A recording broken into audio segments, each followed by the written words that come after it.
Let me just start out by saying that this Hilleberg Enan to pitch is probably the fastest and easiest tent I've ever had to pitch. I've got the film on twice the speed right now because this video is going to be longer than it should be already. But I just want to show you how I set it up and how simple it is and how fast it goes up. And I'm not talking about on nice sunny still days. I'm talking on when a hurricane wind is blowing, and you got to hang on to your tent before you get it staked down, and there's no fiddling with this thing. You just put two stakes in, and you pretty much have it set. Then you can go around and put four more stakes in to widen it out, or you could put all your gear inside and then come back and do that.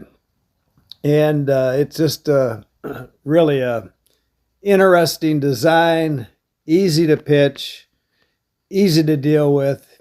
Take it down the same way. So let me start out with the fact that I don't have the ground cloth on this. I'm kind of done with the ground cloth. I bought with this tent, unlike the other two I've bought in the last 25 years, I didn't buy the ground cloth. This one I did, and I really liked it. I have to say I liked it because it took my whole vestibule out. When I used Tyvek 1443R, which is light, soft, I just cut it so it protected my bathtub floor. But this one stayed right on the tent, rolled up with the tent, went out with the tent, and it took up the whole vestibule. It's like having a carpeted vestibule. The problem with that, two problems. One is that thing weighed 9 ounces. I mean, my Tyvek weighed probably 6, but this floor is like a 70D coated floor. I'm probably never going to have a problem with it. I've always protected my gear, probably too much, and I've just decided I'm going to try it without ground cloths for a while. The other problem with having a full ground cloth was when this door is zipped down, which I usually sleep with it zipped down, and it's got a double zipper, so I bring that down to about here, and it gives me a big opening for ventilation. So you've got ventilation at both ends, which I never close these ever, and I keep my gear away from them. And so I've got this huge vent up here when I've got this zipped down. I just don't have a lot of condensation issues, and when I do, it's a double wall tent, so it doesn't get to me anyway. But the problem is I sleep like a rock, so when it was raining, that water would come in here because I didn't wake up, hit that ground cloth, and then go under my bathtub floor, which again wasn't a huge problem. Nothing got wet because I've got a great bathtub floor. And I just had to, debris would catch in there, and I found myself having to clean that ground cloth out from under my tent every morning before I rolled it up. But this is like 3 layers of 100% silicone.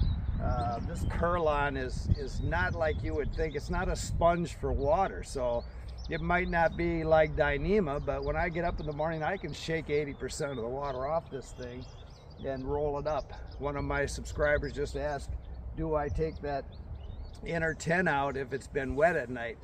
No, the only time I've ever had these inner tents out is when I clean them, maybe after a big trip. And you could take it out. It's very easy. Plastic T-clips and O-rings in there. You take, I don't know, there's probably 6 or 8 connection points. Pop that thing out of there real easy, but I don't do that. I roll it all up together. If it's wet, if it's been a lot of condensation at night, I just set it up during the day, and I'll have a snack and that thing will be dry. It dries really quickly. And so the only condensation issue I have really, I mean, sometimes I've had my bag footprint maybe a little damp, but I don't have anything dripping on me. Sometimes the inner tent and the outer fly will sandwich together, especially right where I'm breathing maybe into the wall. But the water's not getting to me. I don't even think about condensation that much. And when you think about Dyneema, if you think you're gonna get up and shake all that water off in the morning, you aren't. It's still gonna be wet. You're gonna roll up water. I really wonder about people that are putting those things in their pack, because a lot of mornings they're going to have condensation issues if it hasn't rained, and they're not getting all that off that material unless they have a sponge or a rag and they actually wipe it down. So I just don't worry about that. Another reason I carry it on the outside of my pack. There's some things I'm changing there, which I'll show in another video. So my reluctance to go to Dyneema is, I just, you know, I've seen it at Billy Goat Days. Everybody has those things, and they are very popular. I'm not knocking them. If that's your thing, go for it.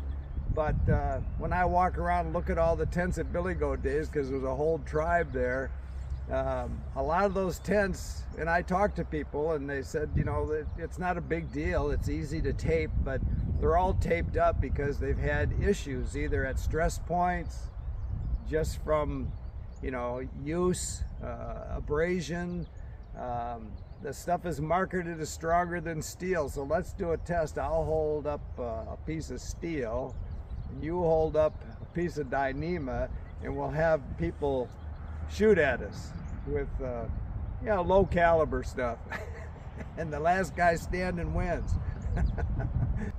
So in comparison to this is like 20D, high tenacity, nylon, coated both sides, and it's tough stuff. You know, the only problem I've ever had with these tents in 25 years is on the Arizona Trail, a pack rat just chewed the heck out of my old one, and I had to replace it. But that can happen with anything. You know, a pack rat will chew on your steel Dyneema. So that's not an issue for me. The other issue, I think, with and I look at lighter weight tents all the time, and I'm buying them all the time. But the other thing I don't like about the hiking pole supported tents, if you look at this outer fly, it hugs the ground. That's where I want it, hugging the ground. And most of those tents, because they're single wall, because you have to worry about, you know, condensation dripping on you, they have higher walls. You can lower them, but then you're lowering the bathtub floor in most models, and so they need that airflow. And you know, they've got the mesh around the side, so I see where people have in the night maybe moved in their sleeping bags basically outside in the rain and they don't even know it yet because they've pushed past that bathtub floor. And in a windstorm, I can guarantee you, if you can't get that thing down to the ground, it's going to be drafty at best, and maybe a snowdrift through your tent at worst. So I'll show you a video of me on the Arizona Trail. You know, we had high winds and 5 inches of snow.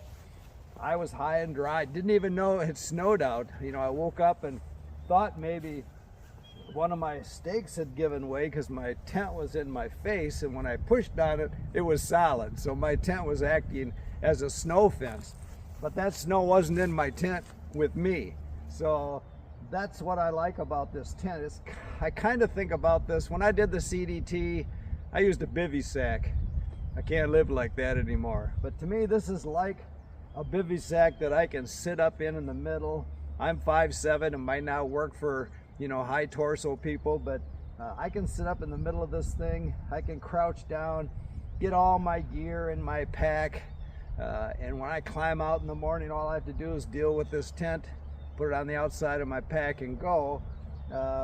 I want that in any tent that I have. And really, I think your tent decision is how you use it. You know, I hike from dark to dark, and the other thing I like about this footprint, the way it narrows at both ends, is I can find a lot more real estate to camp in than people with larger tents can.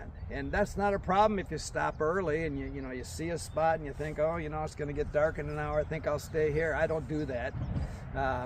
I'm always pushing daylight, and so I don't always find the greatest spots to lay this thing up, but sometimes I sleep, you know, right in the trail itself. Last year, the second time I did the Arizona Trail last year, totally different weather than I did the first time I did it in 14. And the first night I was trying to get over Miller Peak and get down to lower elevation, but I didn't make it because it was pretty icy. And I ended up sleeping on a ridge that was like a hurricane. And that's when I can put this thing together, get this hoop in, and hang on to it, because if you lose it, you're gonna have to go to Mexico and get it. And so before I unroll the tent, I have that hoop all put together. I slide it in there, I hang on to it for dear life, get my end hoop here and get a couple of stakes in, and then I can work on it. It's pretty much done. And I've slept in the trail before. That was such a windy night that actually at a trail junction I was confused because there was a tent already in the trail. She had pulled the pin and set up right in the trail. And sometimes I end up doing that. It's the only flat spot I can find, and when I do, I'm glad to have a narrow tent that fits in those kind of places. So I say it's a bivvy on steroids, but I still have plenty of room in here. I used to keep my gear on the outside all the time, but after my pack wet rat problem, I decided I'm going to start bringing it in, and I thought, is it going to be crowded in here? But it peeks out on this side over here. This inner tent peeks out over there, and I get plenty of room to put my pack. So everything's out of my pack pretty much when I stop. My pack's empty. I keep my food in there, and that just sits over in that little nook, and all my other stuff sits on the side there, and it's not crowded at all. I put it on the side because I don't want these air vents blocked at all. That's kind of the secret to keeping the condensation down. And if you notice, I put on mine all these elastic tie-outs, and so if this thing is going to sag at all, those tie-outs will keep pulling it tight. And it's just so much easier to set up with those tie-outs with the elastic on it and really stretch the heck out of that tent when I'm putting it up. And I don't have to move stakes. I put them in, they're done. That's the other thing about these hiking pole tents that I kind of have a problem with. I don't like to fiddle. So when I say this tent's a tad over 40 ounces, that's everything. That's stuff sacks, 3 stuff sacks, one for the hoop, one for the stakes, one for the tent. The stakes are included, a good solid 9mm heavy duty hoop that goes with this thing. That's the whole 9 yards. So when you're buying a tent, a lot of these tents, they just show you the tent weight. Still got to add at least stakes to those things. And so what am I gaining? Maybe I'd save 11 ounces with a sill poly, like the X-Mid that I really like, or say the 6 Moon Lunar Solo. I like that design. Same with the Z-Packs, Altiplex. I like that design. I just don't want to deal with all the tie-out points, the fiddling to deal with that. And so for 11 ounces, that's, not very much weight really, considering what I get with this as far as storm worthiness. And, this pole here, I've never had like everything with Hilleberg, it's all quality, so I've never had one break. The only maintenance I do on them is once every few years, I'll look at the stretch cord inside of them, see if it's worn or if it could break, it's getting, frayed or something, and you can replace it in, a half an hour. So let's go over tents, like say up to, close to 4-pound tents. A lot of them are these exoskeleton freestanding tents. Some of the problems with those would be to keep them light. Those exoskeletons keep getting lighter and lighter, but they're prone to breaking the lighter they get. So what I saw in the PCT a couple of times were not the poles breaking, but the junctions. And so when something like that happens, they'd have to go find an REI to find, replacement parts for them. With this, you can put a little metal sleeve. You could carry it. I never have because I've never had a problem with it, but it'd be easier to fix in the field than something like that. So for me to lose a lot of weight, I would have to go to Dyneema and give up a lot of things that I appreciate in a tent. An inner tent, I'd have to give that up. The low sides here, in most cases, I'd have to give that up. Dyneema that I'm not real excited about, I'd have to deal with that. I'd have to deal with the condensation issues that come with a single wall tent. Not willing to do that. Sil poly, then you're talking, around the 2-pound range, 6 Moons, Lunar Solo, the X-Mid, both make a nice design, but again, with the Lunar, high sides, more fiddling. When you think about your real estate, your footprint with your tent, you have to consider all the lines too. So this one, you've got 2 long lines at the front and the back, but with those other tents, with anything that's hiking pole supported, some of them have as many as 10 lines. Number one, a lot of fiddling, but number two, bigger footprint. You've got to get out there. If you're in Arizona surrounded by cactus, you got to climb through the cactus and get your stakes in. I just want simple, no fiddling, good in any kind of weather conditions, and this tent does that for me. And so that's, and I hear from people, why don't you get lighter? Why don't you get a Dyneema tent? They just haven't made that tent yet. I keep looking. When they make it, I'll buy it. Keep smiling.